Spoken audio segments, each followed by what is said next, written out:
I think we should have a debate about each game that's about 4 hours long. Well, you would win Let's that do one, it. Greg. Thanks. Because you're such a master debater. It's been a while since I was married, so I've honed my master debating skills. Oh my goodness. To a fine, Trees. really to an art form. Ooh, over the last almost 10 years. So like a Jackson Pollock. Yeah. Okay. Yeah. But only with a black light. Yeah. Naturally. Oh, you guys are that's gross. You're gross. What's grosser than gross? Jackson Pollock painting with a black light. Hello, and welcome to episode 944 of the Player One podcast for Tuesday, December 31st, the year of our Lord 2024. I'm your host this week. Oh my, Greg Seward, because I do the end of the year shows, the award show every year. Our end of the year extravaganza, where we talk about what we loved, what we didn't love, and everything in between. Not really, though. In 2024, joining me, as always, from the great state of Seattle. Sorry, That's Washington. Seattle's not a state. Not a Washington. State. Oh, boy. Not a province either. Chris Johnston. Hello. Maybe it will be a province. Maybe you guys will become the 11th province. I don't know if I would object to that. I don't think I would either. I'm down. Can we get this going? We're gonna have an election first, and then we'll see what happens. That's what And they all say. Also from the great state of not Seattle, but Washington, Mr. Phil Theobald. I mean, from what I've seen, did you say not Seattle? Yeah, it's not a state. Not Seattle. I did not. That's what I heard. That's what I heard. Such an American thing to say. CJ hears Nazis being addled, and he's like, "Well, hold on a second. Wait a second here." Yes, it's our end of the year show. Unlike everyone else, we wait until the last day. Well, hold on a second. I was under the impression we were doing this next week. I was under the impression as well, but then I was overruled. We always do this at New Year's. What if something comes out in the next 2 days? What if we discover something in the next 2 days as we're recording this on the 29th? I mean, Greg, you said yourself, this is for December 31st? Yeah. Of 2024. This is the last day of the year. I think we've seen all the 2024 has to give. Maybe you have. As we are recording, I refuse to give up. It is December 29th. Yes. Yeah. There is still time. Yep. Ticking away. Faster and faster, inexorably. I don't know. Oh, God. Okay. Inevitably. Oh, what's up? And before we're gonna get into our top 5 of the year. Yeah. Yes. We already know that Astrobot didn't make Phil's list, which I was as surprised as anyone about that. Shocked, really. And shocked. This is why we save it till the very end. Right. You never know what's going to get bumped off. Who's going to get bumped off? Rearranged. Who's going to get rearranged? Exactly. Whose face is going to get rearranged? But before we get into our top 5, get rearranged. We're going to get into a few of our sort of secondary awards. Oh. And we're going to start with, because hey, we play a lot of old games. We're not paid to do this. Well, not really. Patreon funds are fantastic. Thank you so much for your support. But it's not like the old days when we were paid to stay up to date and play all the new stuff and review it. CJ would look at the back of a box, write 150 words, and we don't get to do that anymore. So we ended up playing a lot of games that don't come out in the year that we're talking about. We ended up playing a lot of games that didn't come out in 2024. So that's where we're going to start with our favorite game that we played in 2024 that wasn't released in 2024. And we're going to start with CJ. I'm confused by this. Well, CJ's about to explain it. Could you spend a little more time explaining the premise of this? No. Okay. No. We're done. We're done here. I mean, we're on a schedule. I don't think it'll be any surprise to most who have listened to the You're not allowed to say Sea of Thieves. Damn it. CJ was so angered by that restriction that he blurred Greg's image. I know, exactly. No, for this I'm gonna say Yakuza 7 Like a Dragon. Oh my goodness. A game that I played and finished in Wow. 2024. That It is is not not common. from 2024. It is not like me to finish most games. However, every game but one on my top 5 I've finished this year. So yeah, there's that. But Like a Dragon, really a great game, and this is the first of the Yakuza franchise that I've even finished. I have attempted to play many a Yakuza game, and pretty much the reason why I never finished any of those is because, well, I guess it's twofold. One, the CJ sort thinks of they all suck. fighting combat, not really my thing. In general, I much preferred Fighting the combat. RPG gameplay present in Like a Dragon. And part of it is the protagonist, Ichiban Kasuga, being such an awesome,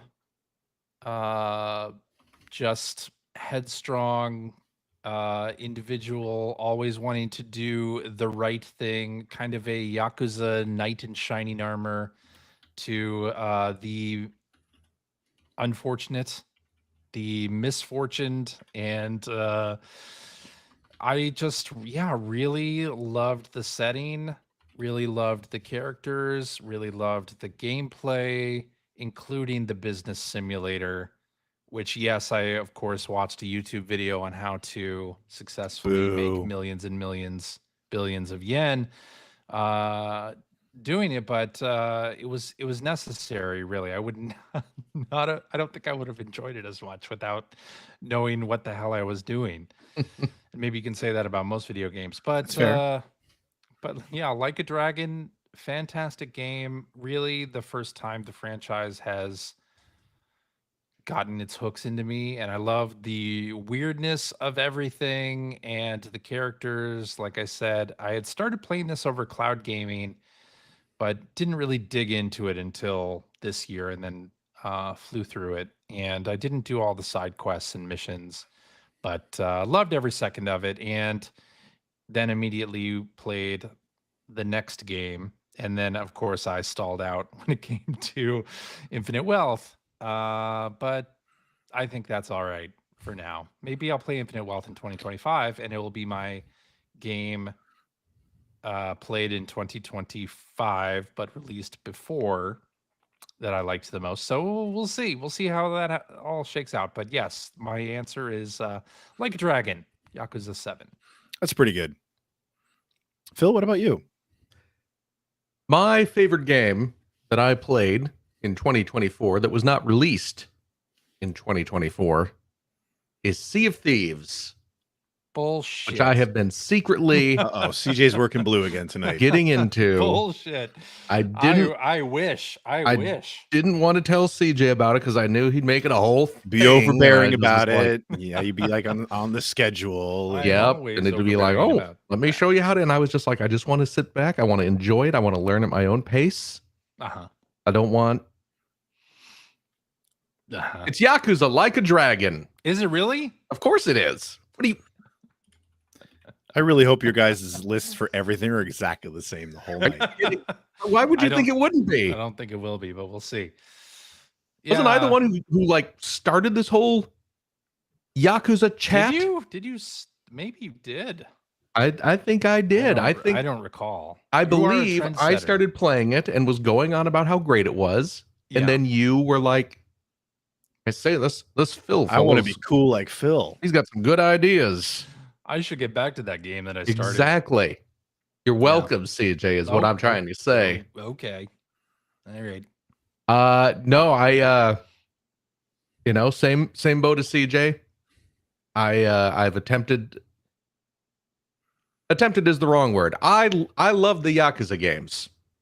I've played all of them. I haven't finished any of them because they are They're a huge. commitment. Yeah. It's commitment. I like the beat 'em up combat, and I initially scoffed at Like a Dragon Yeah. for going the RPG route, and I was kind of like, ugh, you know, it's cool they're trying something new, but probably not for me. Also, new protagonist, that's I was just saying, it seems like it's probably okay, but they're changing up so much stuff. But for a couple years, I kept hearing great things about it. And, honestly, what really pushed me over was when the second game, when Infinite Wealth was announced, it was going to be set in Hawaii. And I knew I was going to be going to Honolulu for work earlier this year, which is, of course, the setting for Infinite Wealth. And I was like, oh, I kind of want to. Because one of the things I love about the Yakuza series is just that's roaming also why you around. played Red Dead Redemption 2 because you were about to go to the Old West. Well, that's just it. As soon as I can figure out a way to go to the Old West, I'm diving right back in. You have a trip to Los Angeles. You booted up LA Noire, and and then I'm reminded why I don't want to go to Los Angeles. Yeah. Wow. Yeah, there was nothing good about that whole sentence. Yeah. But like I was saying, I love one of the things I love about the Yakuza games is just wandering around, because it really feels like kind of it's a wonderful recreation of Japan, and it's just fun to kind of just hang out and roam around and pretend you're in Japan for a little bit, even if you're not like beating up dudes. And I was like, I kind of want to have that comparison with Hawaii. So I was like, maybe it's time to start playing Like a Dragon, and instantly fell in love with it. Instantly fell in love with the RPG mechanics. Obviously fell in love with Ichiban, who is probably my favorite video game protagonist ever. Just I'm angry. I might agree with that. I'm angry because Ichiban's not a real guy. That's the thing. Ichiban is such a wonderful character who just seems like the coolest person on the planet. It angers me that reality is not pure enough to support a living person like Kasuga Ichiban. There you go. But and again, despite the fact that I never was able to make time to sit down and play through a full Yakuza game, despite the fact that I am constantly talking about how I don't play RPGs because I don't have time to devote to like an 80-hour game or whatever. I sat down, and 120 hours later, 130 hours later, I finished up Like a Dragon. Unlike CJ, I did do all the side quest stuff. I think the only thing I didn't do was there's kind of like a post-game, like super difficult dungeon that you kind of have to like max out your characters for, and I was just like, I got no time for that. Yeah. But yeah. Absolutely loved every minute of it. Even the stupid grindy bits.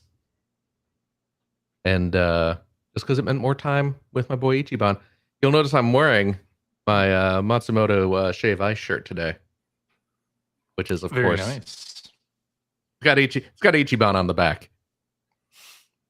And it ties in. We'll take your word for it. You see. Yeah. Okay. So there you go. What about you, Greg? I definitely went way more old school than you guys. Clearly. I didn't play Like a Dragon this year. I felt sounds like a you I felt problem. like just listening to you guys talking about it every week was almost as good as playing it. So not even close.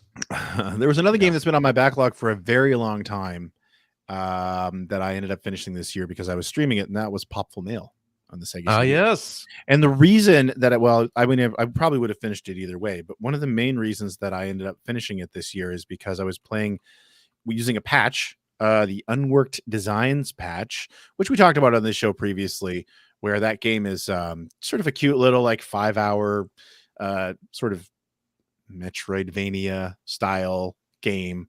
But when it was first brought over here on the Sega CD by Working Designs, they translated it, obviously. Pretty funny translation. I really enjoyed that, actually. And it was a pretty comedic game, so that made a lot of sense. But they also ratcheted up the difficulty like crazy.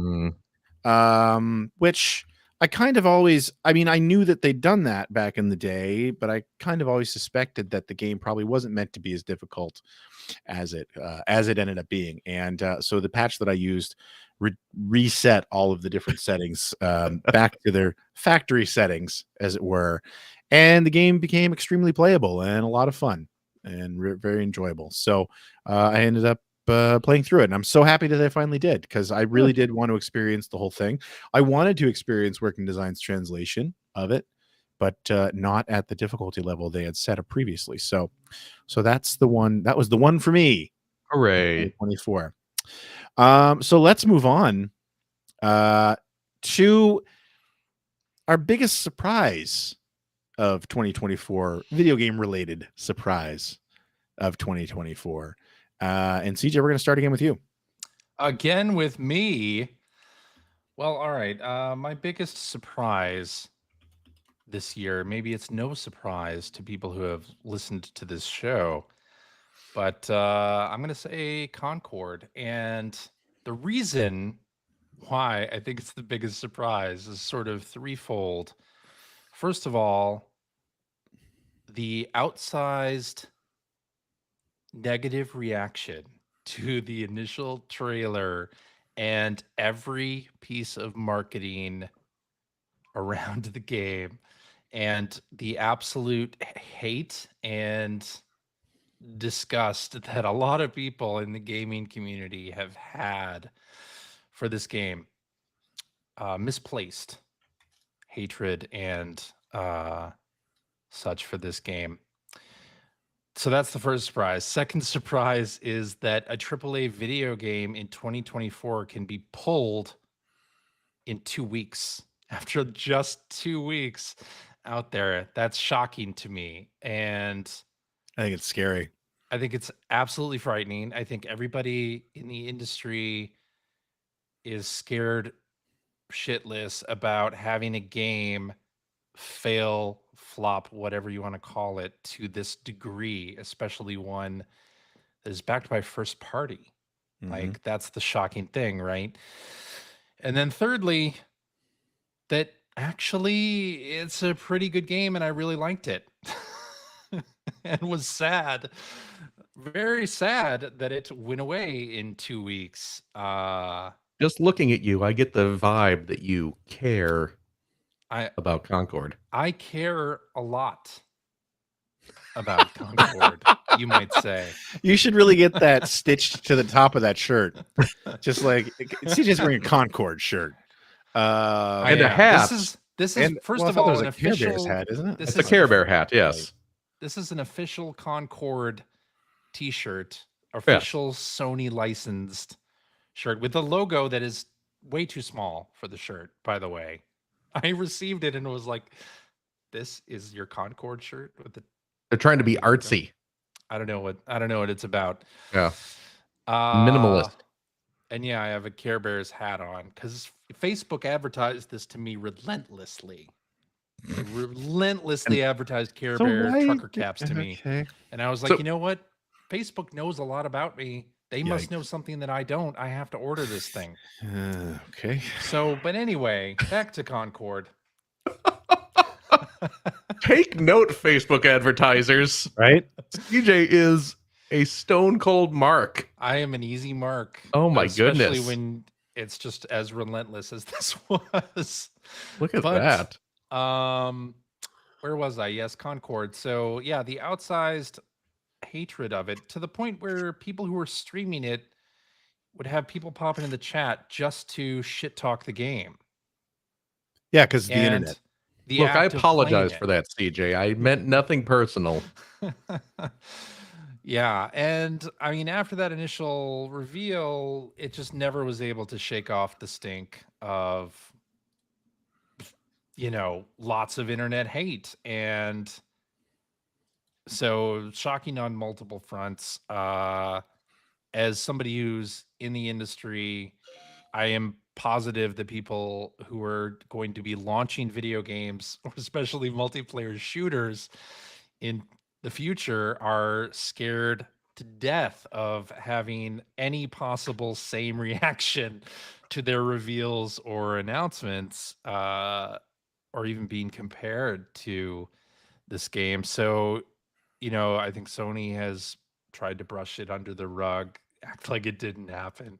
It comes up mainly to point and laugh at this thing. But actually think the Concord failing is like one of the biggest news stories in the industry and may continue to be talked about in years to come. I don't think, I think players are sick of it or apathetic to it maybe, but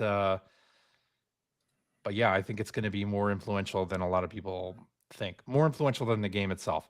But I loved the game, played it for a long time, played 136 matches in Concord, and I love it. And I'm sad that it went away as fast as it did. But hey, internet, the power of the internet.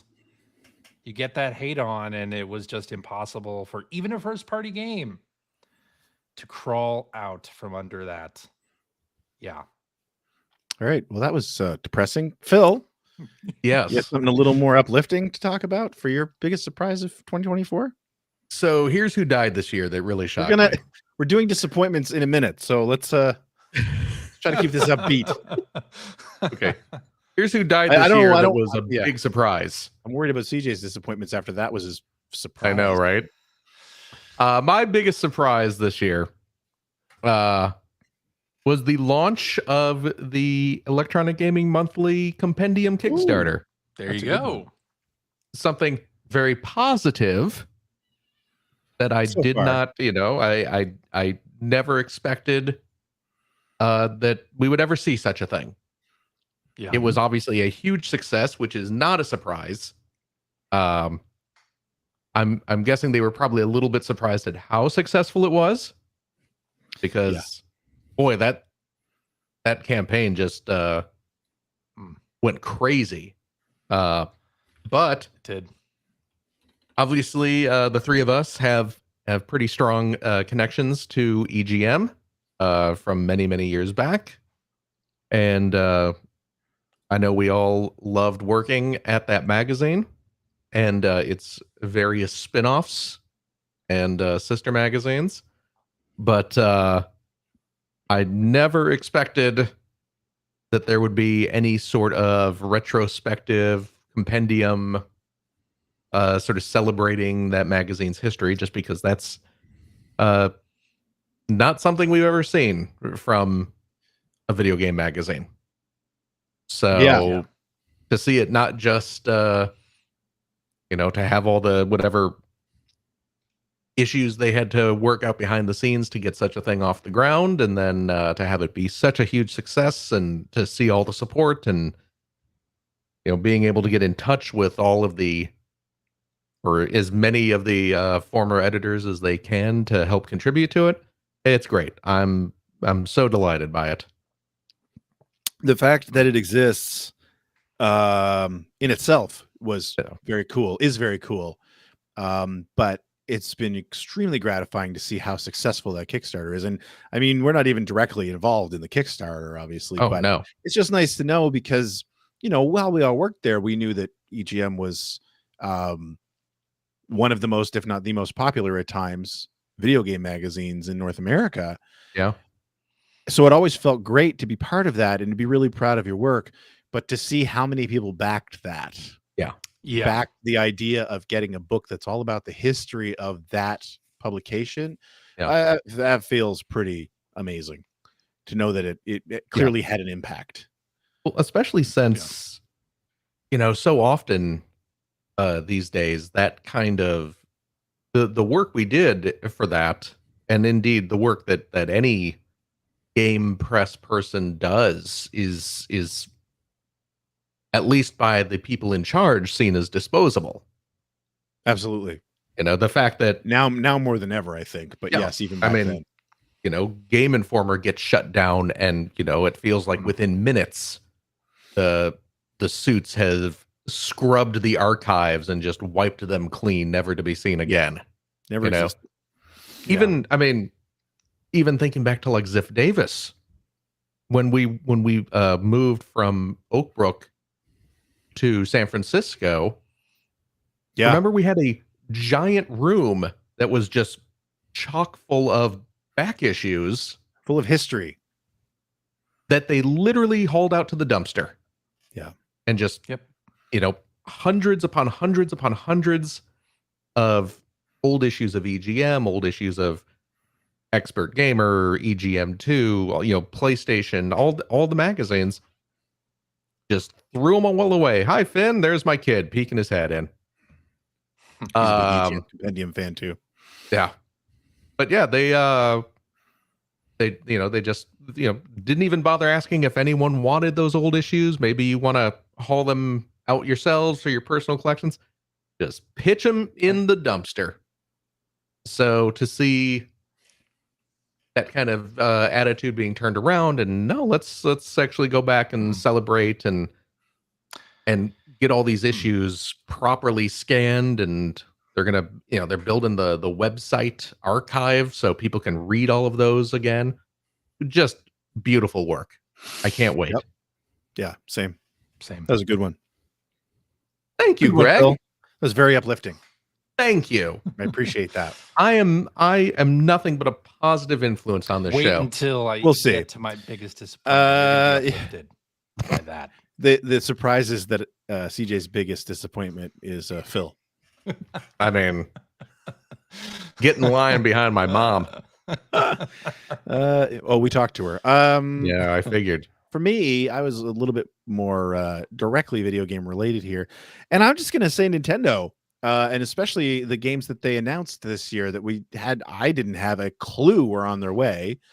Zelda: Echoes of Wisdom being one of them, which Nintendo, this is what they do now. But I mean, it's a new Zelda game. Yeah, it just kind of came out of the blue. And of course, the big one for me was Mario and Luigi Brothership, because I am a huge fan of that series. And again, I was operating under the assumption that franchise was dead. So all of a sudden, they announce it, and it's coming out soon.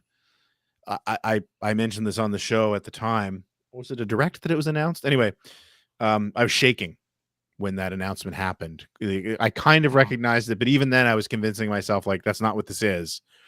Like, it can't be a new Mario and Luigi game. They're not doing that. And like I was giddy. I was so happy for days after that announcement. So I put that up as my favorite surprising moment of 2024. Oh, very nice. Because I was Very just good. so excited about it. So after all that uplifting, well, except for CJ, uplifting talk, let's get on to our biggest disappointments of 2024. And CJ, we're going to start with you again. Again, what? Okay. I think you might figure out that you are first in every one of these. CJ's very bad at pattern recognition. Yeah, I noticed. Yeah. Everything is coming up, CJ. All right. Well, my biggest disappointment has got to be the lack of a Switch 2 announcement. Yeah. And in part because I love the Switch a lot. Like, I bought a Switch OLED. I like Nintendo's games generally. I follow everything they do. I did not buy the Alarmo. Really? but- You didn't end up buying it? I assumed you were going to buy it. I'm No. shocked. Did you get it for Christmas? No. Okay. I did not buy one. Don't plan on it. Yeah, not getting it. But no Switch 2. Yeah, I mean, look at Echoes of Wisdom. Like, I think that right there kind of, like, because the slowdown and the choppiness is so apparent in that game, it just made it like, I mean, I like the game. I did not like how it performed on the Switch 1. We're bumping up against that ceiling of what the Switch 1 can do. So we need a Switch 2. The Switch used to be like where I would play a lot of third-party games. Like, if I can buy a game on the Switch and play it anywhere, either TV or portably, then I'd buy it there. That doesn't happen anymore, because even games like Dragon Quest III HD 2D, I want it to be performant on the hardware, right? So I got it on Steam Deck instead. And I think Nintendo.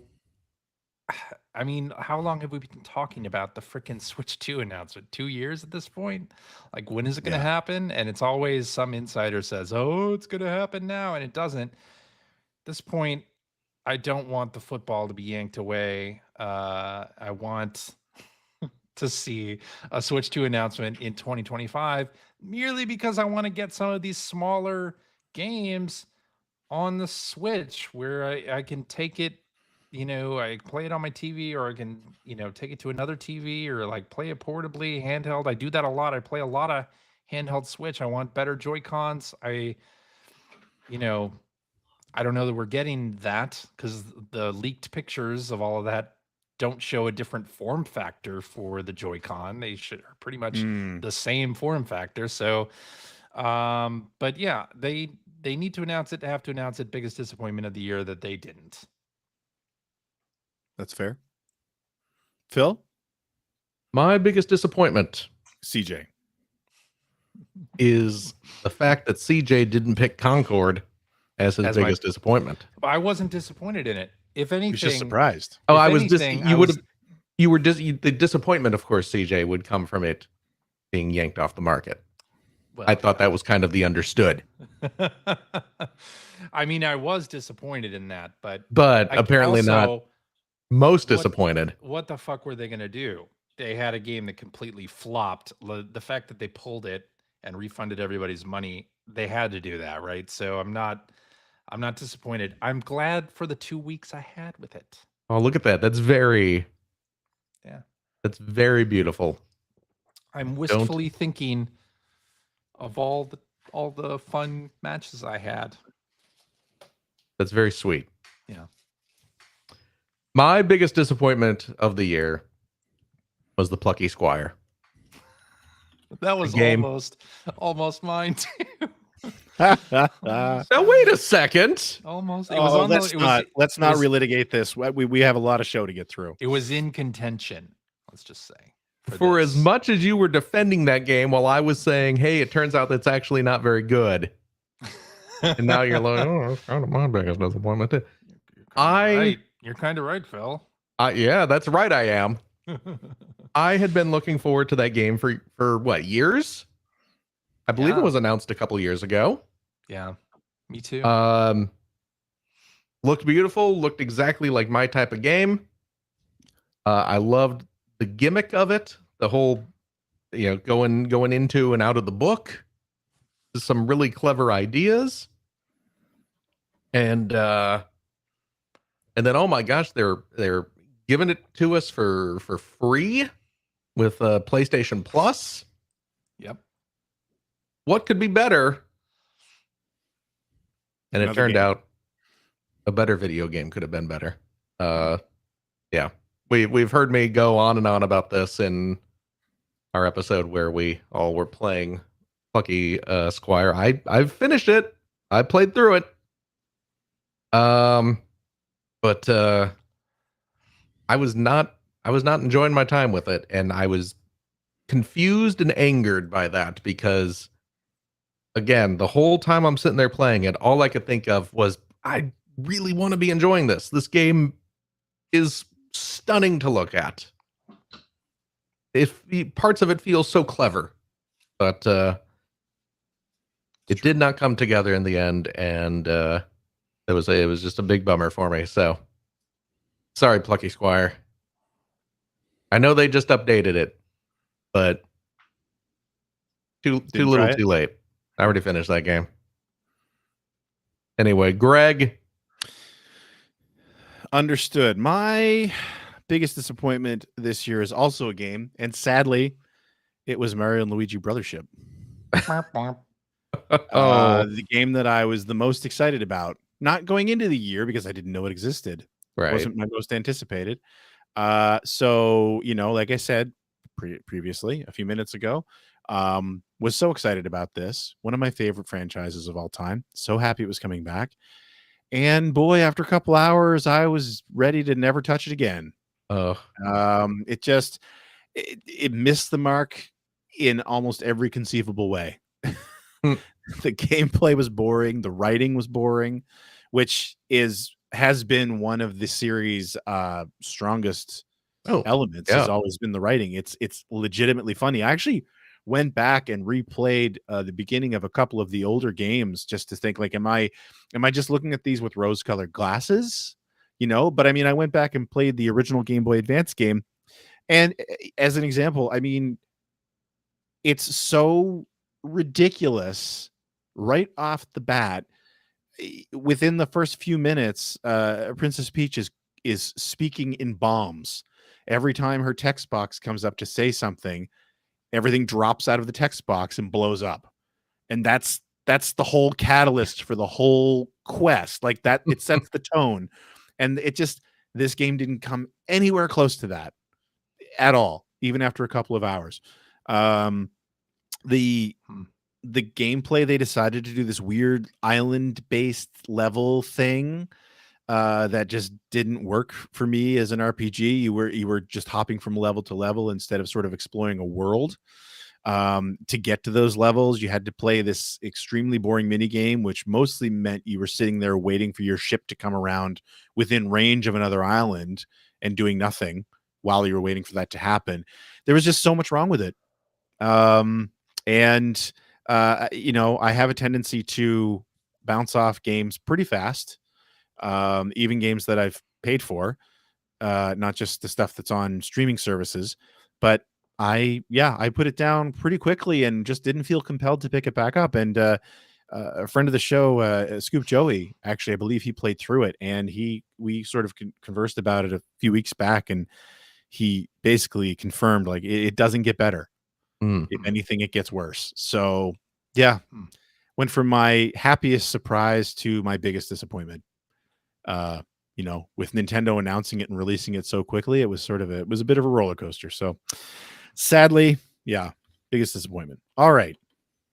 So that's out of the way. Now we get to the main event. We're going to get into our top 5. We didn't talk about who's announcing in which language this year. I think we need Phil to announce in English, but CJ, are you gonna follow up in in Spanish? Why not? No. CJ doesn't know Espanol. No, I don't. But you really don't know how to count to 5 in Spanish? I'd have to look it up. Really? Okay, I'll do it. Have Phil do it, or you do it in English. Phil, English. English. Number 5. It's not Phil, you idiot! It's me, the devil! You know Spanish? Oh, sí. All right. Well, make sure. Let's do it. You know They French? don't call me El Diablo for nothing. All right. Número 5. Oh, that's muy bien, as we say south of the border. Way south of the border, where you're standing, I'm sure. Oh, absolutely. The deep south. CJ, what was your number 5 game of 2024? Well, Greg, my number I'm a little 5. surprised you call out CJ. Here comes the video. Look at that. We got the video now. Yeah, my number 5 game is The Legend of Zelda: Echoes of Wisdom. And I finished this video game. I have not that's finished 2 Tears of this the year. Kingdom. I know. He's a machine. I am a machine. And no, I love this game. A top-down Zelda with fun dungeons and puzzles with the added little wrinkle of using echoes and not directly fighting, I thought was good. I thought this game did have a lot of fluff, unfortunately, as well. A lot of things that just never really fleshed out enough to get me to care about them, like the Dompe's workshop where he made automatons. I only ever did one of those, and I never really used the sort of sword fighter mode very much. I sort of tended to Beds. try to just spawned a lot of beds. Use beds to fight everything, and that worked an awful lot as well.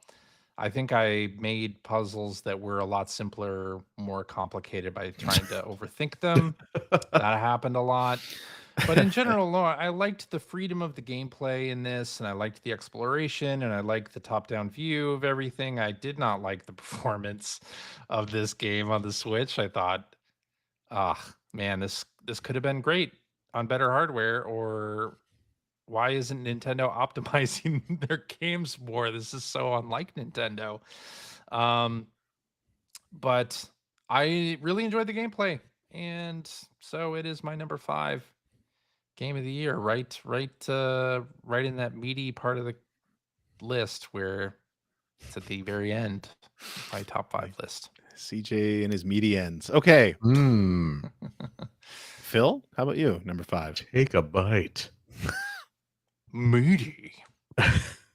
That's one beefy stew. Beefy. My number 5 game this year is Tetris Forever. The new entry in Digital Eclipse's Gold series. Is that what they're calling it? Gold Master Series. Gold Master series. Going into the history of, oh, look at that. CJ's Johnny on the spot. Did you have that ready to go, CJ? Of course not. It's YouTube. He can just type in the name and it Oh, pops I up. know. It's YouTube. I just, Exactly. wasn't sure how quick he was to kick on those. This person's only playing Tetris Time Warp. That's true. Okay, fine. Let's not focus on the video. Let's talk about the game. CJ's very concerned. And that's in Spanish. This one is in Spanish, which Número 5. exactly. It ties in perfectly. I will admit it feels a little bit like cheating to I think I've been including a lot of the Gold Master stuff I this struggled with list that this year. for the past couple of years, and Yeah. part of it feels like kind of a cop-out, but also they're doing such incredible work with these collections. And the Tetris one, obviously, we've had discussions on the show where it is indeed missing some very important games, but what is there is pretty incredible. You know, you have a wide variety of Tetris and Tetris variants.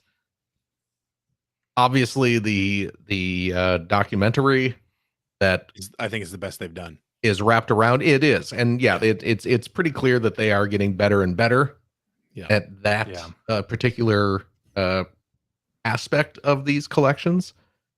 And just and Tetris certainly has a very interesting story behind it, a lot of kind of crazy history going on. So getting this getting it told by the people behind it is in this kind of a format is wonderful. And and not to get a little depressing about it, but we've talked about this as well. It's one of those things where it's like these developers of these classic games are not getting younger.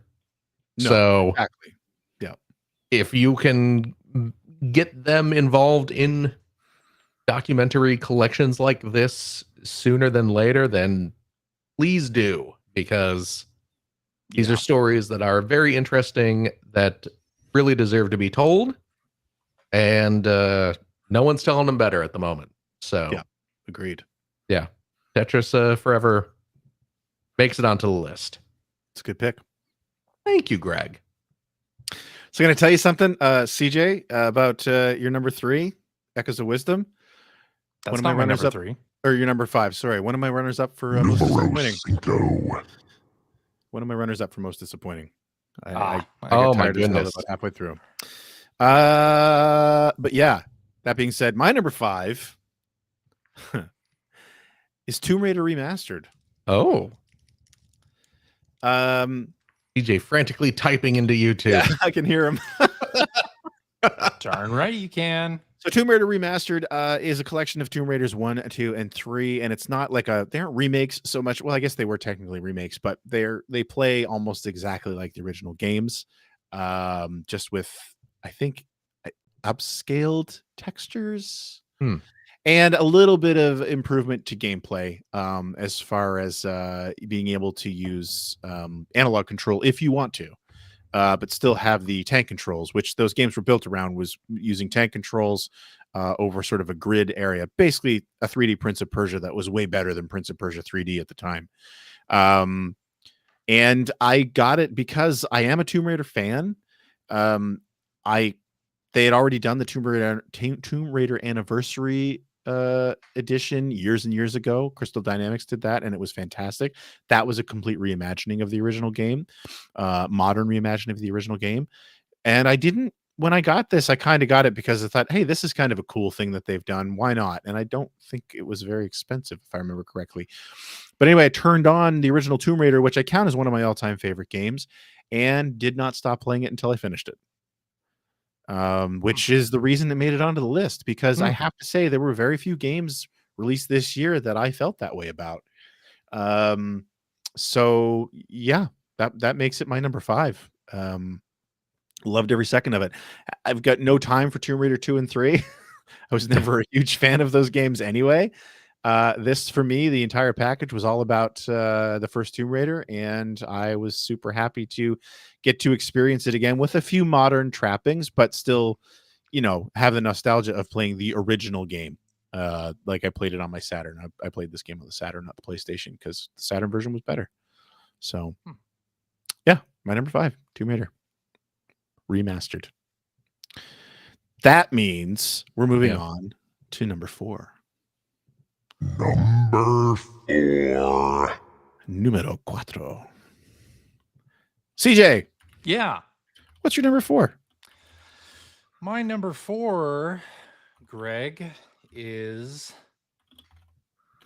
Paper Mario, the ThousandYear. Solid choice. So back in the GameCube days, I recognized this was a very well received video game. I wanted to play it. Didn't really have time at the time. Like, I had a copy of it for GameCube. It didn't really get too far into it. I really enjoyed the story, the writing, everything about it, but just didn't have time for it. And so I spent the time with the Switch remake in 2024 and ended up playing all the way through it and loved it. And the reviews back in the early 2000s of the GameCube version weren't wrong. This is a very good game. CJ wants all you reviewers from 20 years ago to know you got it right. You did okay. You did a-okay with this. But yeah, I love the gameplay, love the visuals.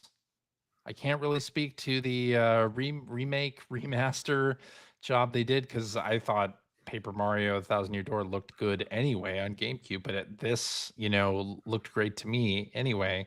And yeah, that's all I really have to say about it. I really loved the quest, really enjoyed the final boss, the final sort of bits of the game. I loved the wrestling match, even though, that wrestling stuff, that whole chapter went on far too long, I think. But as long as you were kind of down with the gameplay and what it was doing, it did some unique things within that framework. I mean, the whole game, it's doing unique things within the RPG framework. And that's why people have such nostalgia for it. And I just enjoyed it a lot. That's it. Number 4. Good stuff. Yeah. How about you, Phil? Well, my number 4 game of the year is notable for being a runner-up for Greg's most disappointing game of the year. Legend of Zelda. Not the runner-up, though. A runner-up. A runner-up. Echoes of Wisdom. A game that I very much did enjoy. A lot of the things that Greg didn't like about it were things I did like. I actually enjoyed the echoes-based combat. It took me a little bit to get used to it, to kind of figure out the vibe of it. I was also kind of taken by surprise because that type of gameplay where you are kind of manipulating other elements to attack and solve puzzles and stuff. That's kind of one of the things that turns me off about like Breath of the Wild. Mhm. But having the whole game like built around that kind of thing, I ended up really enjoying. And yes, I used a lot of beds, but I also had a lot of fun experimenting and figuring out other non-bed related puzzle solutions, mean, which there were. I will say Sure. one of my favorite boss fight moments in 2024 was when I got to take a nap in the middle of a boss fight in this game. Oh, absolutely. It was great. What games let you do that? Yeah. Not Dark Souls, not Not Elden Dark Ring. Souls. And CJ is absolutely right. And we've talked about this on the show that, yeah, there are some sort of underbaked aspects of the game. The whole Dampe thing seemed like it might as well not be there. I never used the horse. You know, there were, you know, it seemed like maybe they were trying to cram a little too much stuff in there. But on the whole, I really enjoyed it. Even though I was, as we discussed, disappointed by the final boss fight. Everything leading up to that just felt like a fun spin on the old 2D Zelda formula, which, you know, I'm a 2D Zelda guy all the way. I will always prefer a 2D Zelda to a 3D Zelda. And this was because this was an interesting twist on that game, that style of gameplay. Nice. There you go. My number 3 is number 4. I'm sorry, I keep jumping ahead. My number 4 is the same as CJ's. Paper Mario: The Thousand-Year Door. Oh, look at that. I actually did play through this game back when it came out on the GameCube. One of my favorite games. The Paper Mario series has been very hit or miss, I find. Overall. The first one was fantastic. And there have been others that have been quite good. But to me, the Paper Mario: Thousand-Year Door is easily the best game in the franchise. And it was such a pleasure to be able to play it again with a few quality of life improvements, with updated visuals that still, of course, stay true to what the game looked like, because the game's visuals are such a big part of what makes it Paper Mario. Yeah, getting a chance to re-experience it on a portable console was really nice. And just not much else to say besides what CJ said. I mean, it's just fantastic. And the wrestling stuff did take too long, but I was so invested that after I finished it and lost the belt because of the story, I went back and got the belt again. So it was too long, it was too much, and I absolutely went and did it all again.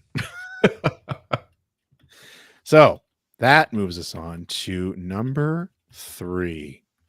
Number 3. Numero 3. CJ, what's your number 3? Number 3? What? Me again? You again. A true shocker indeed. Number 3 is Helldivers 2.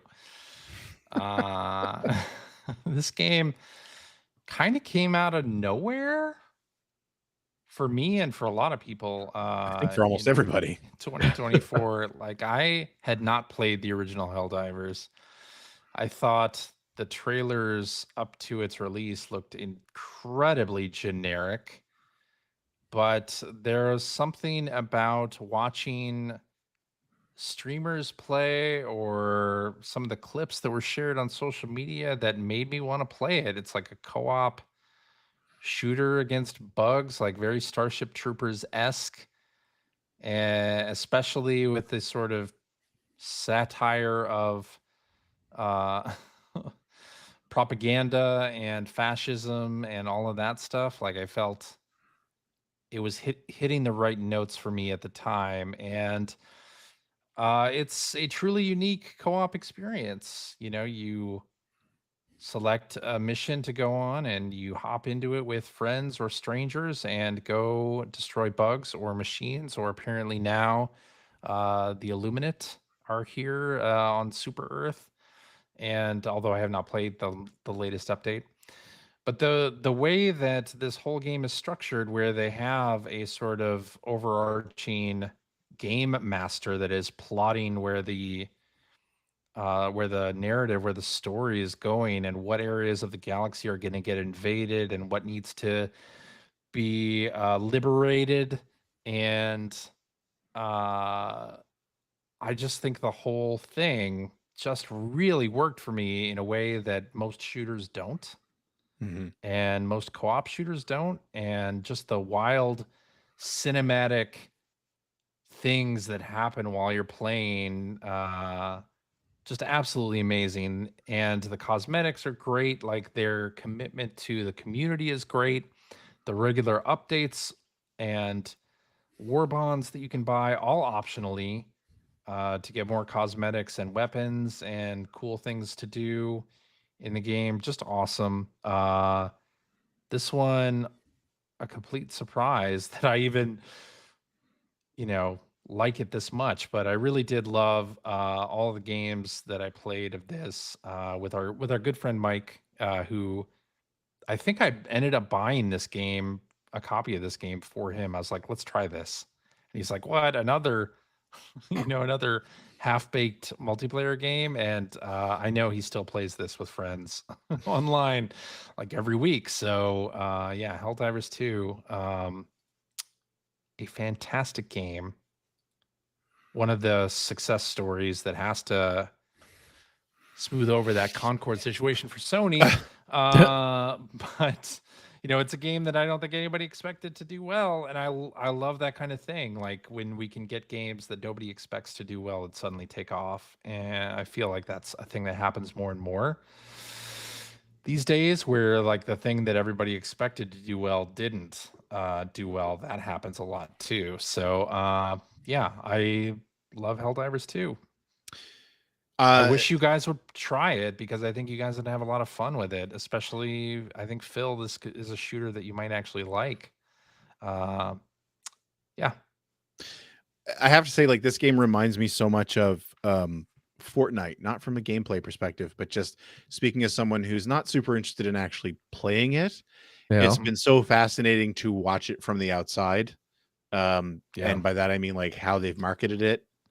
I think it's brilliant. And again, reminds me a lot of Fortnite, where they had such a great plan in place, especially early on with that game. As far as their marketing went, as far as how they changed the world, as far as how they introduced new things. I think maybe by this point it might be a little overwrought, but this reminds me of that, at least in the early stages. I just, when you would come on each week and kind of describe what was happening with the universe, and like the whole sequence where bugs were starting to appear, but they were acting like they weren't a real thing, and the propaganda side of it was fantastic. Just brilliant marketing.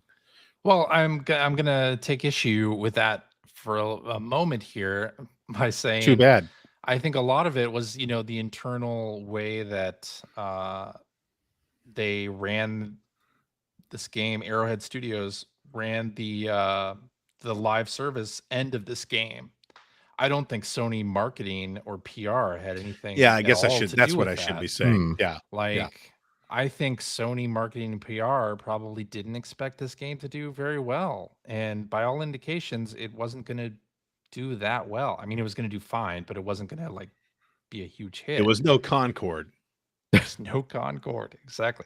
And the fact that people glommed onto the gameplay and the, tweeted out moments of amazing cinematic stuff that happens in it, like that's why this game became a hit.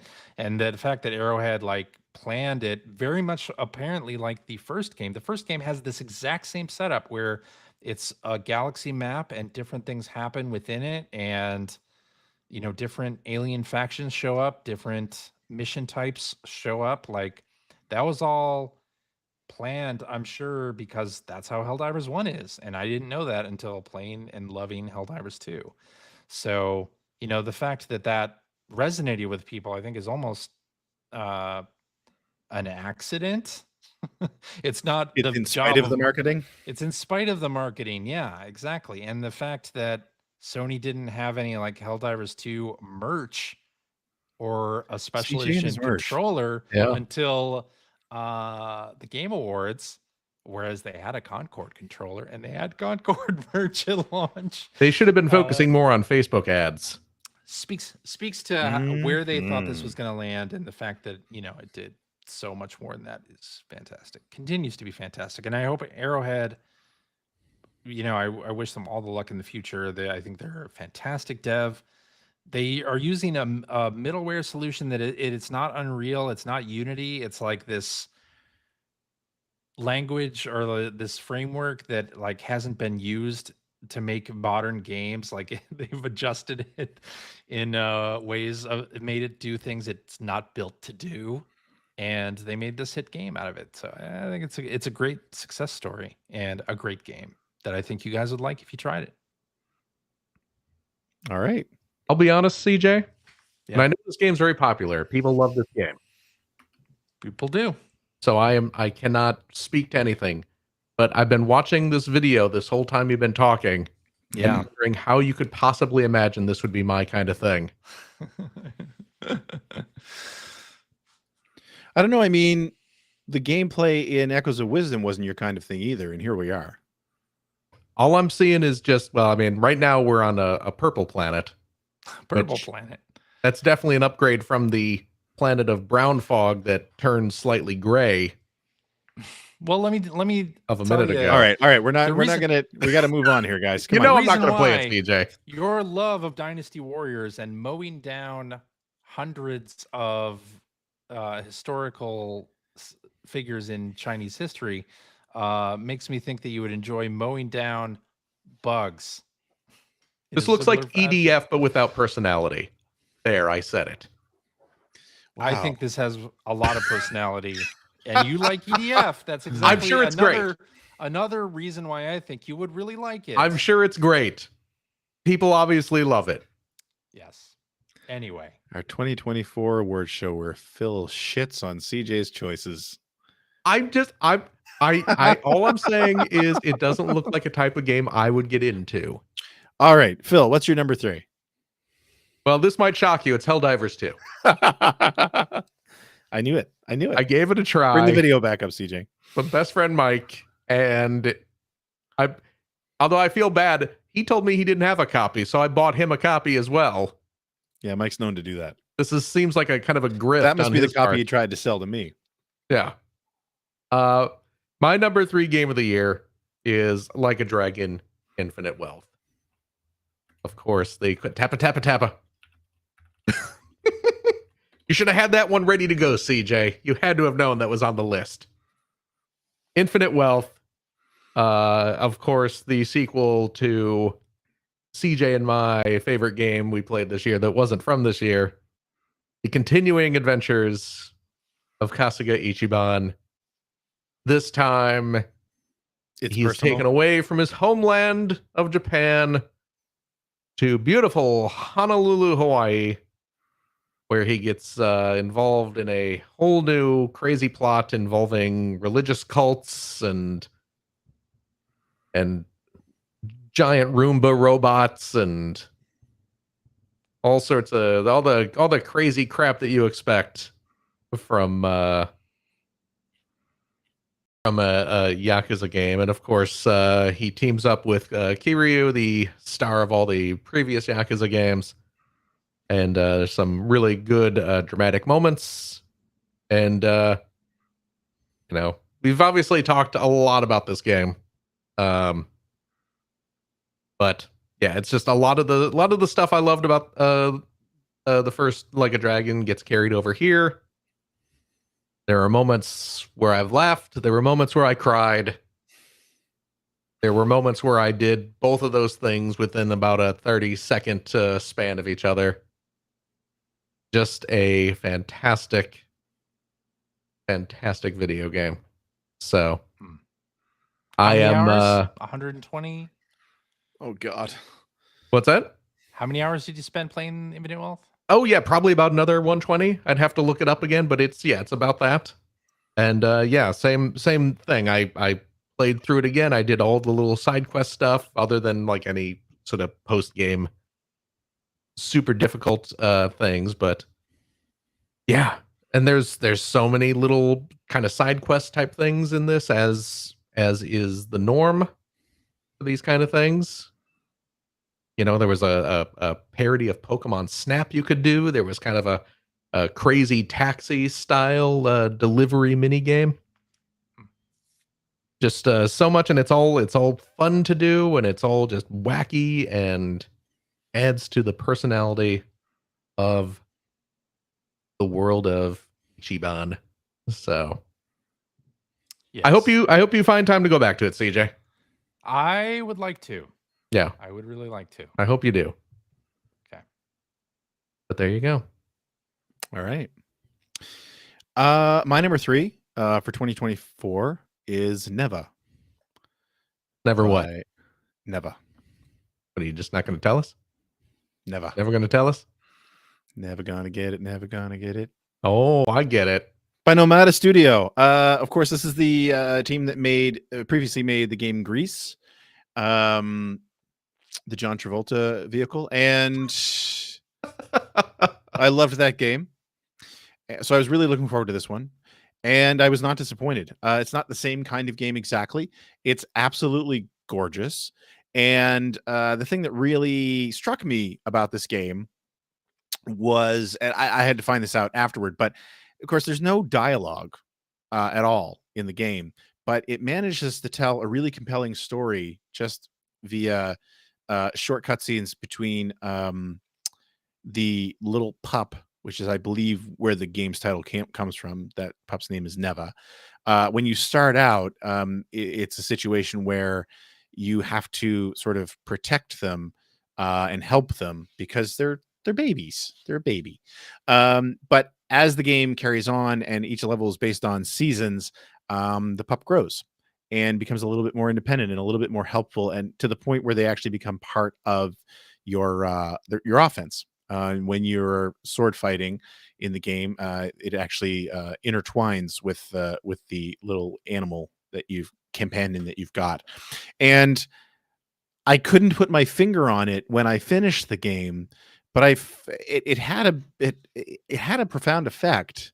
The ending, I've found, it was really almost emotional, and I couldn't really put my finger on why until I went and really looked at sort of the development history of the game and realized that what they've been telling and what they told so effectively was basically a story about raising a child, which is really what the game is about, and it's done so effectively that I absolutely adored it. I loved it from start to finish. Again, it looks beautiful, and there's actually, in the video we're watching, this is a really good example of what I'm about to talk about.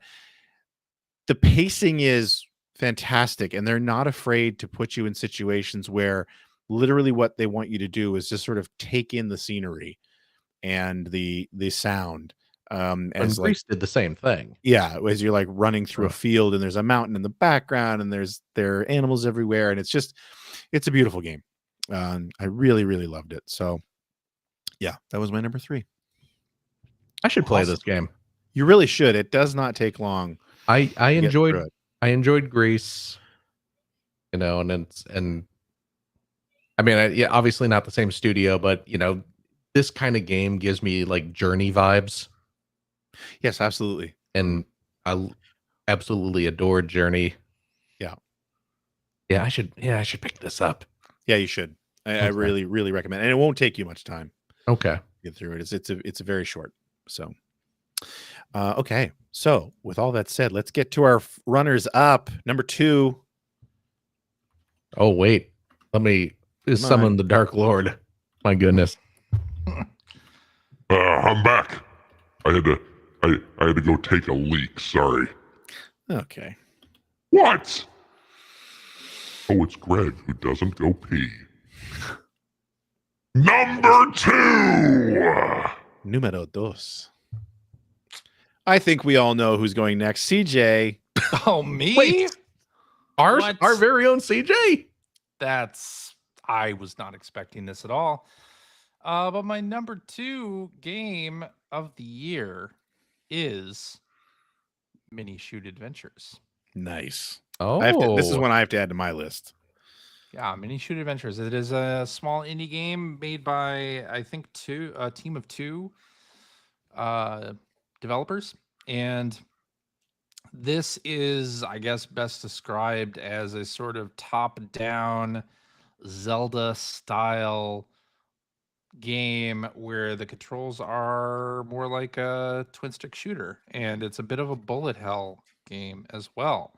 So you uncover a map, you are doing very Zelda like things, but you're in this little spaceship, and you can shoot in all directions, and you get upgrades for your ship, and you're able to shoot faster and shoot different types of ammunition, and it's just a really, really fun video game, and it was absolutely so much fun to play on the Steam Deck, and I had just a ton of fun. Every time I thought, oh, maybe I'm done with this game, like, I would play a little, and it would surprise me in ways that I didn't, or I wasn't expecting. Like, it would just throw another enemy type at me, or uh, throw a different mechanic at me, and I just really enjoyed what it was putting down. It's absolutely great,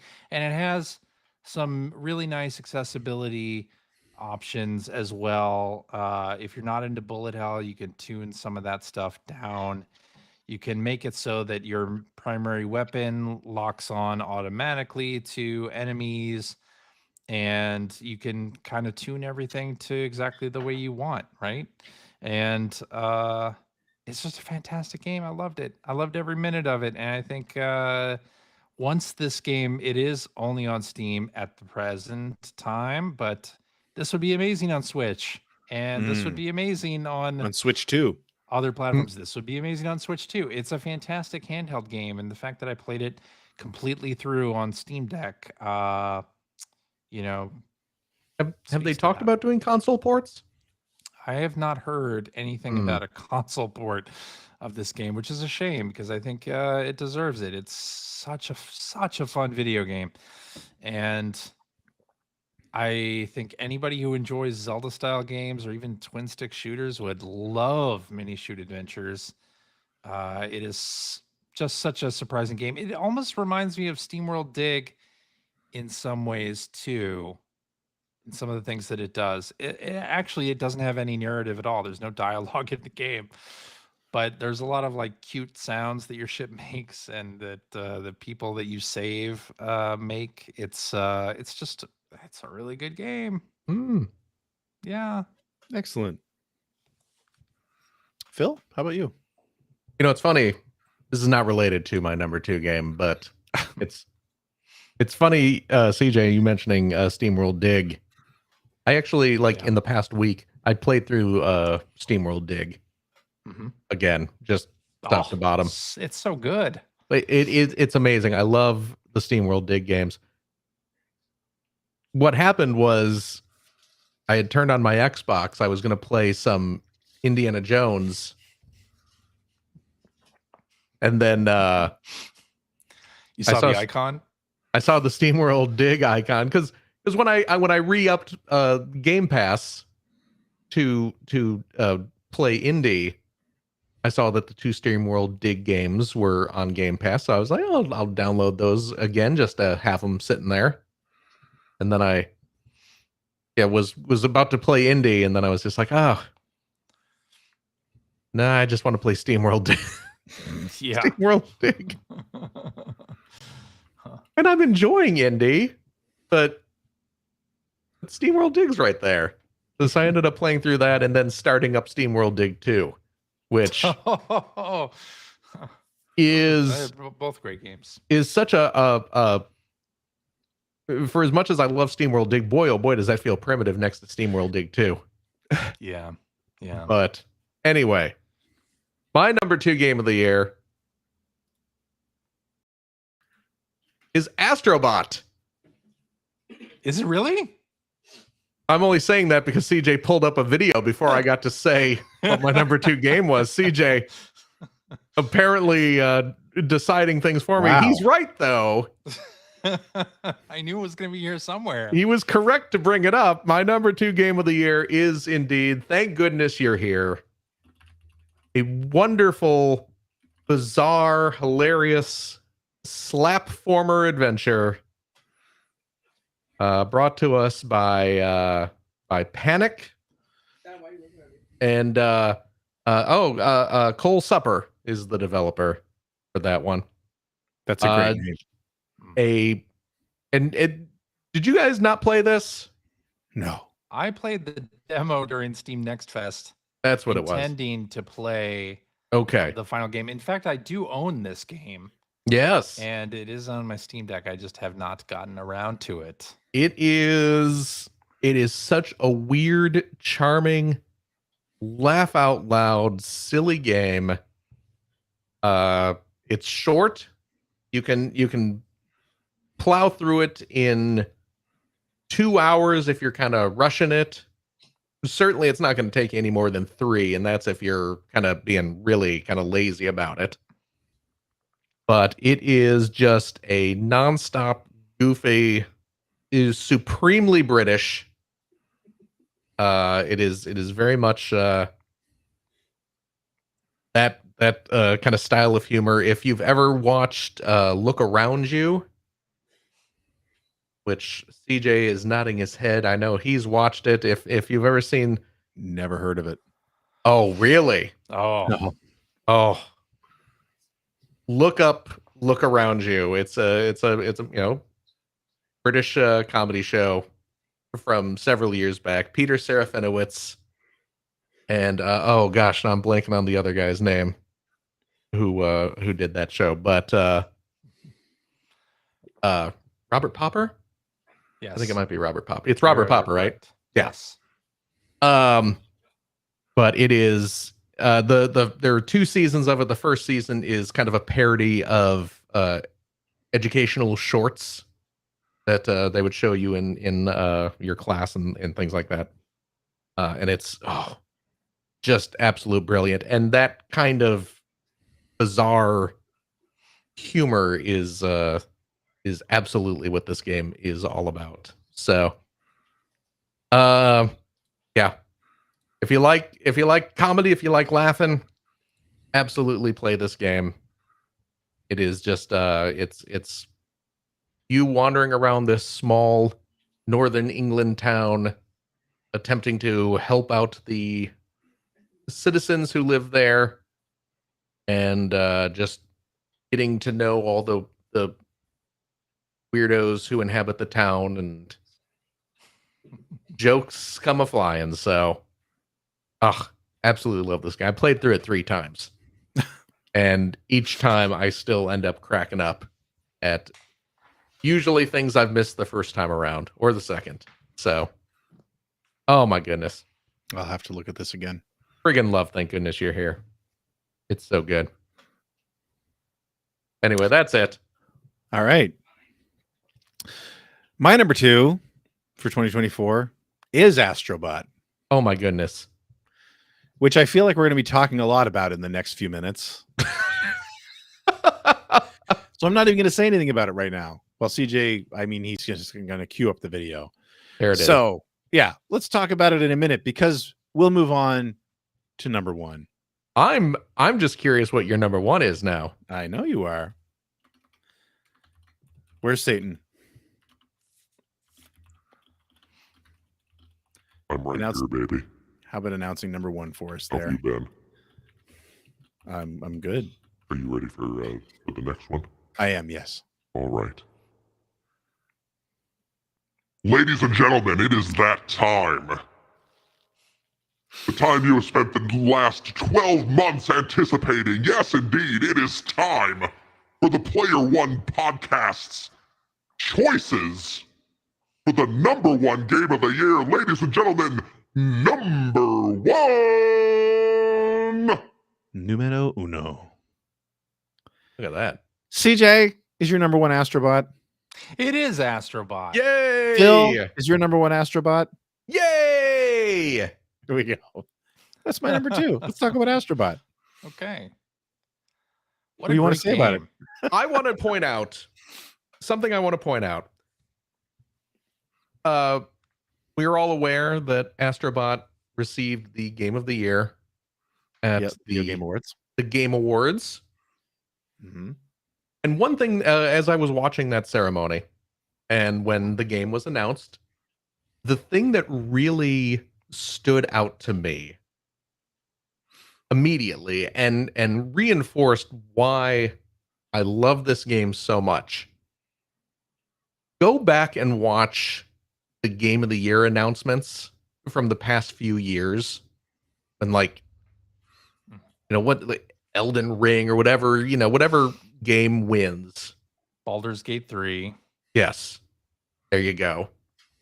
From You 2023. when those games are announced and the winner is Baldur's Gate 3 and the music kicks in and it's always this morose, grim, you get the Yeah. that, and it's all music from the games, but it's always just like this kind of low, depressing, and then they announced this year's Game of the Year, and just cartoon this Very much a throwback this in such a big way. beautiful, silly, cartoony video game music starts ringing through, Yeah. and it's just like that's why I love this game.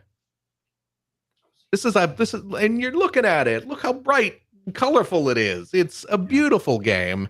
It sounds beautiful. It looks beautiful. It plays beautifully. Well, it feels like an homage to when cartoony characters were the biggest characters in video games. When Yes. Mario and Sonic, Crash Bandicoot, like stuff like that was. You mean the also most when important video thing. games were fun and not depressing, All this kind of grimdark, self-serious. self-serious, things. Yeah. No, It's- this is fantastic. Yeah. And it's, I mean, as it has been since Astrobot even appeared on the PlayStation Camera demo disc. Yeah. It's just, they're just fun and cute. And ever since they've been making games with this character, they're uniquely PlayStation, which is, I think, one of the biggest things I love about it is just like they're really leaning on their history, and it's not just Sony's history. And that was something that I think he was the producer at the Video Game Awards called out too, is like a lot of these third-party characters, they didn't go out and pay for them. Mm-hmm. Right. These companies wanted their characters to be a part of this, because just like the 2 games before, is it 2 games now? This is the 3rd one. Yeah, I mean, you had the VR one and then the Playroom. proper games. This is the 3rd sort of proper game. Right. I mean, they want to be part of it. It's a celebration of the history of the console, and sort of how the PlayStation is so intrinsically linked with the history of a lot of successful publishers and developers over the last 20, 30 years. So I mean, it's great. It was just great. It was everything we expected, I think. Oh yeah. And I'm again, we're just kind of watching the video here, and they were showing one of those kind of bonus challenge stages that I know can frustrate you, Greg. But seeing some of the stuff in those levels reminded me that in addition to just playing super well and having these wonderfully designed stages, something that I also love about this game is how it really makes use of the DualSense. Oh yeah. It's specifically the part because they were showing the triangle level, and there's one part towards the end where you're walking across a platform that's kind of made up of like kind of glassy, glowing triangles, and I'm remembering just seeing that. We have the audio muted, but I can hear the little clink clink clink clink clink clink clink of Astrobot's little feet hitting that kind of glassy surface, which comes out of the controller's speaker, and how effectively they use the rumble in the controller to kind of really give you that sort of tactile sensation. of the little footprints on there, and yeah, hearing the sound coming through the speakers at certain times just adds to the atmosphere of the game, and it's just so effectively done. Oh my goodness. Well, when you consider too that the previous 2 games were pretty much hardware demos. Oh, That's absolutely. really what they were. Oh, for but sure. They happen to be, great games. Some of the best games made in recent history. Yeah. So, It Yeah. was cool to see them actually get a chance to make a game that clearly wasn't meant to sell new hardware.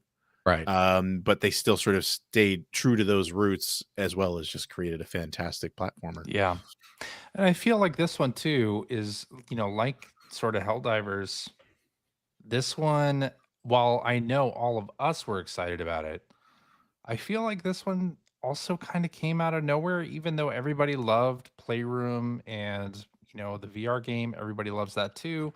But I don't think anybody would have expected that this would have gotten Game of the Year over some of the other things that were I nominated, absolutely right? didn't. Yeah. Yeah. Yeah.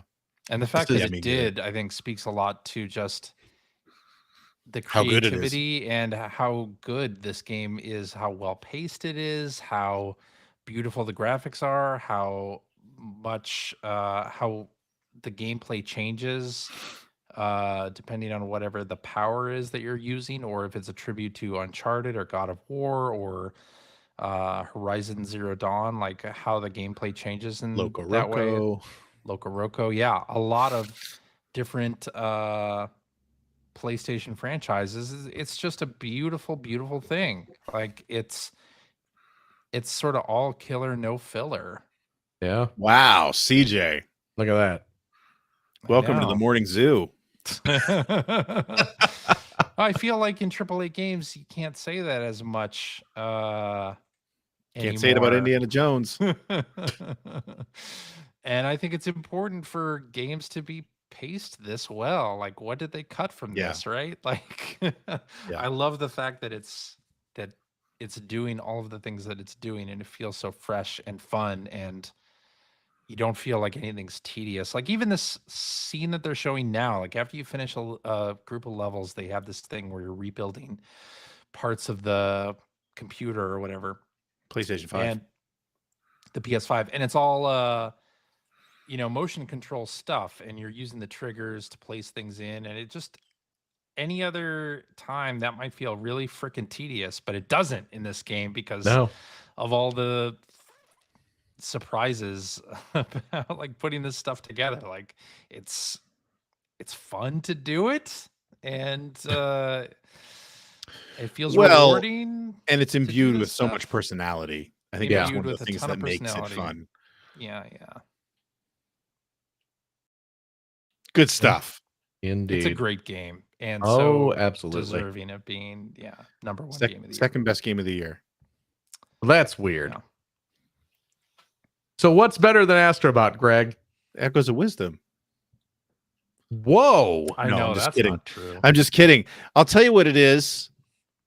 What it was for me anyway. It's Balatro. Oh, look at that. What? I am. This is Greg, I'm shocked. This is You're- my Vampire Survivors of 2024. I had been hearing about this game for quite a while, didn't touch it.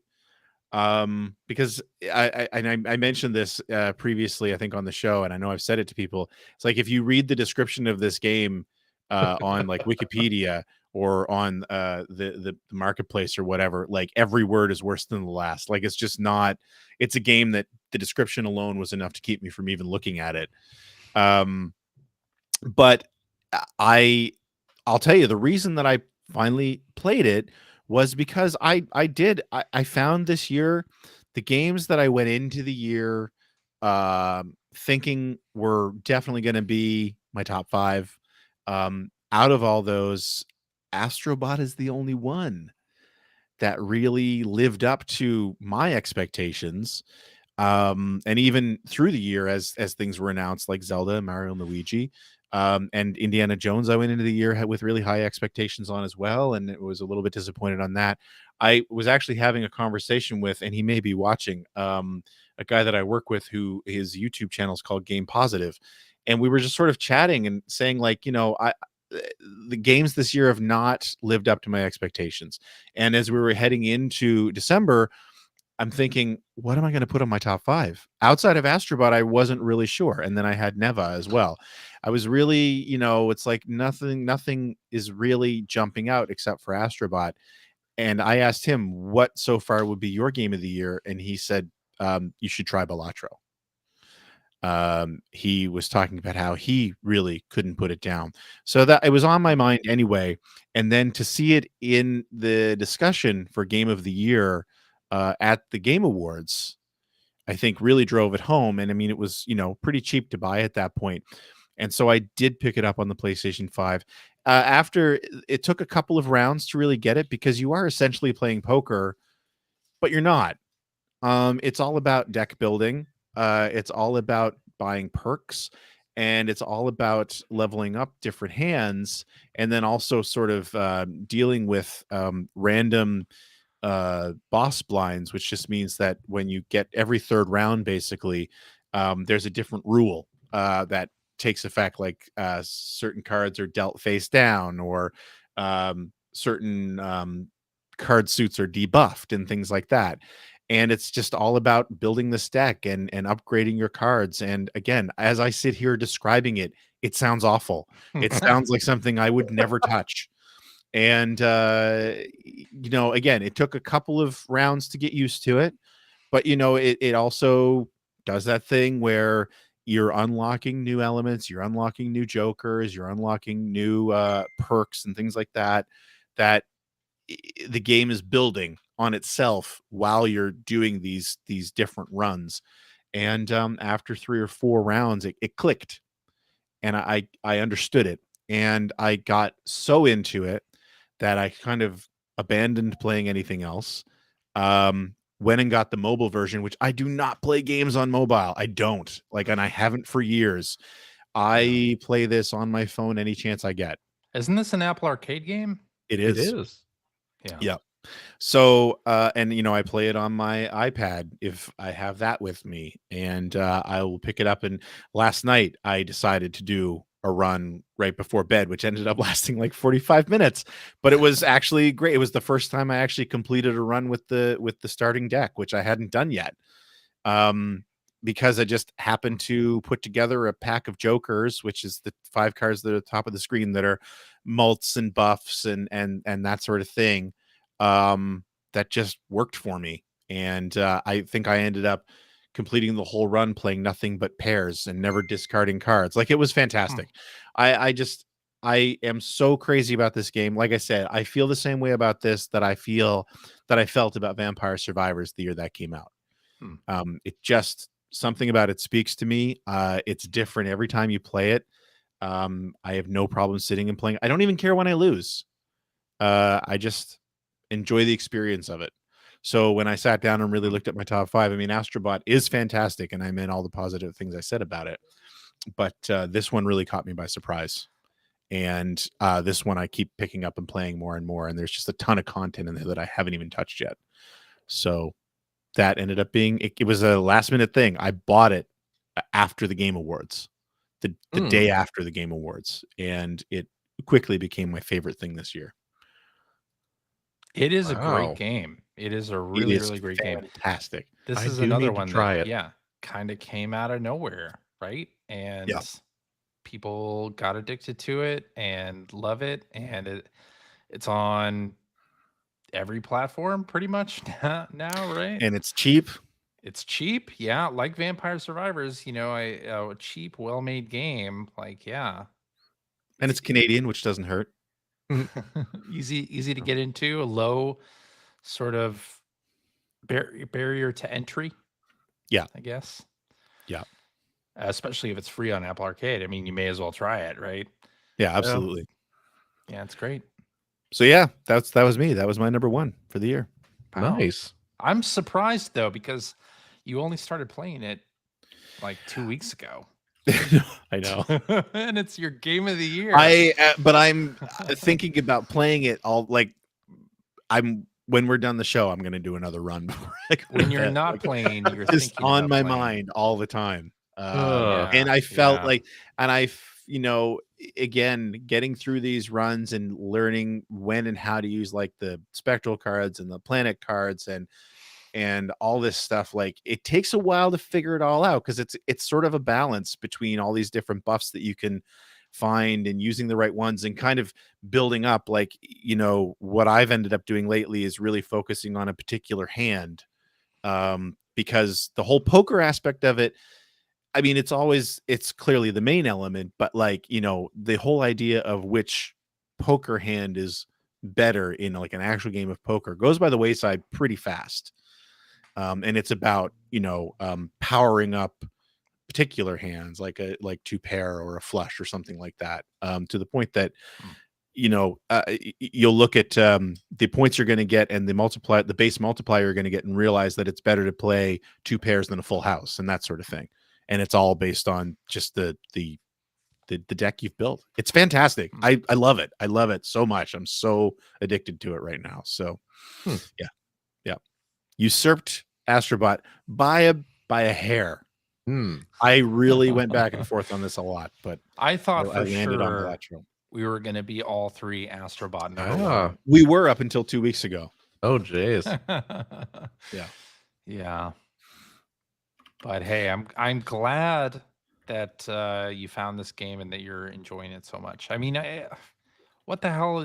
Like this game right here and Helldivers 2, like, is the fun thing for me about video games. Like that thing you didn't know you wanted and suddenly you love, right? Like, yeah, Well, I mean, I think I you could dig even that. say that about Yakuza, and Yakuza, yeah. right? For you, I mean, you know, like Yes. you weren't a Yakuza yes. fan at all. Yeah. And No. all of a sudden you're finishing a Yakuza game. So Yeah. yeah. It's true. No, you're right. You're absolutely right. And again, that's why I keep comparing it to Vampire Survivors, because Vampire Survivors was another game that I just sort of looked at and was like, I don't, you know, like the phrase bullet hell shooter kept getting thrown around. I was like, nope, I'm out. Yeah. Just hearing that phrase, I'm out. And then I played it and I was like, oh my God, this is, like you said, this is the game I didn't realize I wanted to play so badly. Yeah. So This is also why you should play Mini Shoot Adventures. yeah, I just added it to my Steam list. I'm gonna probably, it's like Nice. $17 right now. Almost all the indie games that we've talked about tonight are cheap right now. Are So on sale good. for the winter Yeah. sale. Yeah. they're on the winter sale. So, you know, jump in. Okay, we have one more category to go before we end up saying our goodbyes. For Number 0. number 0, our most anticipated games of 2025. CJ, what are yes. you most looking forward to game-wise in 2025? What am I looking forward to most in 2025? Well, my most anticipated game of 2025 is from Sucker Punch Productions. It's called Ghost of Yote, Mm-hmm. and it is the sequel to Ghost of Tsushima. And I love that game. I love pretty much everything that Sucker Punch does, and Ghost of Yote You really looks do. amazing. I do, even all the way back to Rocket Robot on Wheels. They have not had a miss for me at all. And Ghost of Yote looks beautiful, and I can't wait to play it. And maybe I should get a PS5 Pro for it. Who knows? But I am. Oh, here we go. That's your excuse. There it I is. I don't have one yet. But yeah, Ghost of Yote is going to be a great game. Looking forward to it super well. And I mean, I would maybe say some other games if we knew for sure what year like Insomniac's Wolverine game is coming out. I might have said that, but we don't know if that's 2025. So I'm not going to say that game. Instead, I'll say Ghost of Yote. All right, Phil, what about you? I was tempted to say that my most anticipated game of the year was Mina the Hollower. Oh, which would have made it my 3rd year in a row that it was my most anticipated game of the year. hey, awesome. sometimes it takes a while to make a good video game. Apparently it does. I understand it. I understand it. I mean, I'm still looking forward to Mina the Hollower, but Yes. I am not necessarily confident that it will come out this year. In 2025, it better. Again, CJ's it's going to be hell to pay. It'll be hell to pay. No, it might. It might. Ugh. I mean, Ghost of Yotei might get delayed too. that is true. But what is my actual most anticipated game of the year? Was a game actually that almost made my biggest surprise of the year, because when this game was announced, I genuinely out loud just kind of yelled, "Holy shit!" That's what I did with Mario and Brothership, but Yeah. The Lunar Remastered collection. but they're not working with Vic Ireland. How can you be excited about Oh, that? that's fine. You know what? Somehow I think it'll still be okay. Somehow. I think Lunar will survive without the certainly impeccable guidance of one Victor Delano Ireland.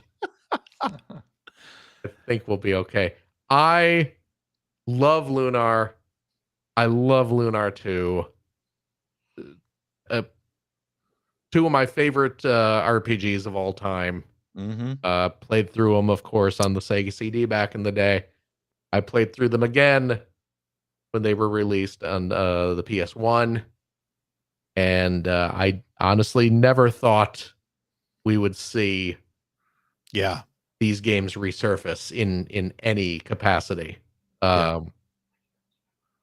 And to now know that we are getting both of them in one fell swoop, in one collection, cannot wait. I'm so excited to play them again. I'm glad that there are certainly going to be a bunch of people playing them for the first time. And lucky you. Yeah, that's my thing, is that could be because I'm the same as you. I love that series so much, and it's such a shame that Team Alex is long gone. Yeah. So we're never getting a Lunar, not a Lunar 3 we should have gotten. There may be a sequel someday, but I believe, isn't it Studio Alex? Studio Alex, sorry. Yeah.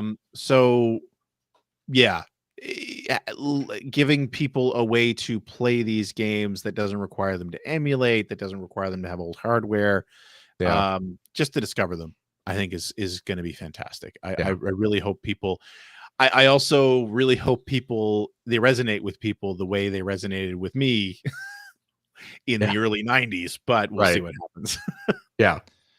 Well, I think the fact that Dragon Quest III HD2D is doing so well, and the fact that's also an old school That's RPG, Yeah. kind of sets up Lunar to do well also, maybe. And know it's going to have a lot of goodwill from folks like us. And hopefully people are open to playing a more old school RPG nowadays. I think they are, especially if the visuals are tweaked to make it look beautiful like it is. So Yeah. So, and hopefully they'll be really well balanced. Cannot wait. Yeah. Cool. So I'm going to go on a limb for my most anticipated. I'm going to try to will this into existence. A quarter man. My most anticipated, my most anticipated for 2025 is Mario Kart 9. Mario Kart 9. A game that has not been announced. Launch game for the Switch 2. You think it will be? I'm hoping it will be. God, I hope I'm so. hoping too. I'm hoping too. I didn't realize we could just make up games. Well, I think Rob G in our chat says most anticipated game, launch games for Switch 2. Yeah. I totally agree with this. Yes, you are correct, sir. Launch games for Switch 2. Pretty much anything they got. I mean, they gotta have something good, right? They gotta have something a little more concrete. I think this is supposed to come out in 2025. Is Grand Theft Auto 6 supposed to be out in 2025? I thought that was later. No, I have no idea. I saw it on a list for 2025, but anyway. It might be. Yeah. So I'll say that if I have to pick something that's actually been announced, but it's 2025. Yes. There you go. But I am not confident, but very hopeful that Mario Kart 9 will be a launch game for the Switch too. So If not a launch game, it has to be a fast follower, right? Like it has to be God, a I hope launch so. launch They've gotten so window. much mileage out of 8, and it was such a, I mean, it's, such a big seller Yeah. But for the here's the problem. Switch. Here's the problem. You're following up Mario Kart 8. Oh, I know. It's going to be difficult. Good God. Mario Kart 8 is just about as close to perfect as that series has ever been. So, Yeah. yeah. Whew, I don't know. But that's what I'm going to say. I mean, they've had enough time to do it. Absolutely, they have. Because Mario Kart 8 Deluxe came out the first year of the Switch in 2017. So, what have they been doing since then? Obviously, the Mario Kart team has done other things since then, but yeah, they've had a long time to think about it. Let's hope it's good. Yeah. So that's going to do it for our end of the year extravaganza, which means CJ, we're ready to start the outro. Go ahead. No. Alrighty, and that is our show for this week. Thank you very much for listening. If you have a question about or comment about anything that you heard on this show, you can direct it to @P1 Podcast on social media like Blue Sky or Threads. Blue skies. Yeah. Or you can go to our internet website at player1podcast.com. There you'll find our contact information. You'll find blog entries about Sega CD stuff from Mr. Greg Stewart. You'll find Generation 16 episodes there. And you'll find show notes and links to all the things that we talked about, not on this show, but in general. Yeah. Other shows. Yes. All and, right. Oh, there's also a Discord link where Oh, you can there it discuss is.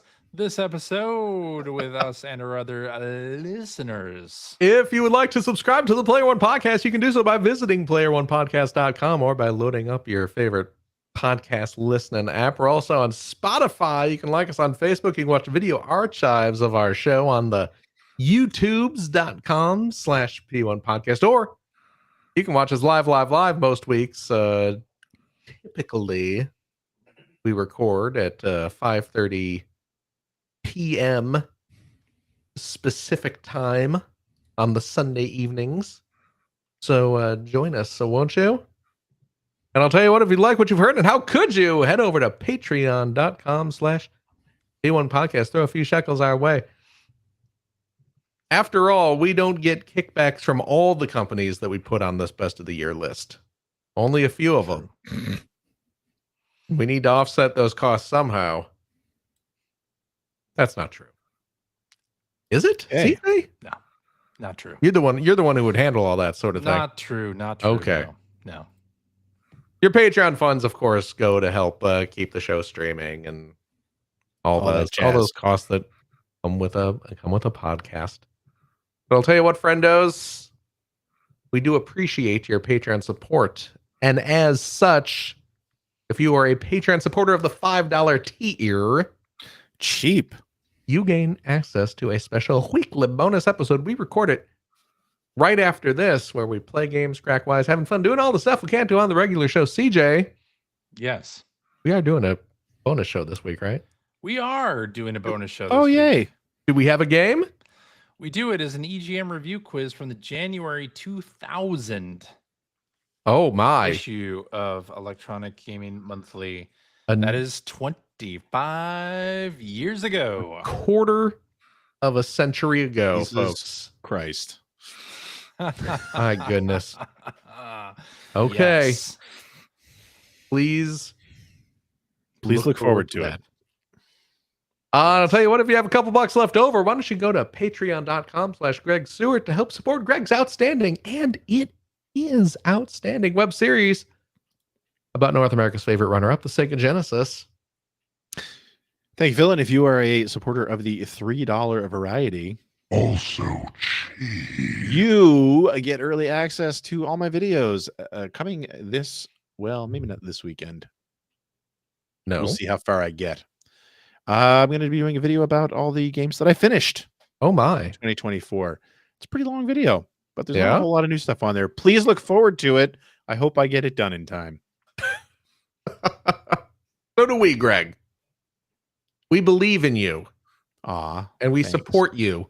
Aw, Oh. thanks. Yes. Fartedly. Mhm. Mhm. Oh dear. That's it then, yeah? Yep. CJ, Yeah. thank you for another year of wonderful Player One podcast entertainment. Player One podcastery. Thank you, Phil. Of course. Gregory, Yo. thank you for 365 days of delight. Ah, thank you, Phil. You are absolutely welcome. Wait, was this a leap year? No. No. And it was just the 365. Nemova in the chat. Listen, it's not my fault Nintendo's not making great games anymore. That's all I'm calling saying. it Mario Kart 9 is Seward's most disappointing game of 2025. Yes. And of course, a big old thank you to you, our wonderful, wonderful listeners, every single darn one of you. As always, take care of yourself, your loved ones, your family, your friends. Be kind to each other. Be kind to yourself. Have a very, very happy and positive 2025, folks. And we hope to see you next week. Bye-bye. Bye-bye. Bye-bye.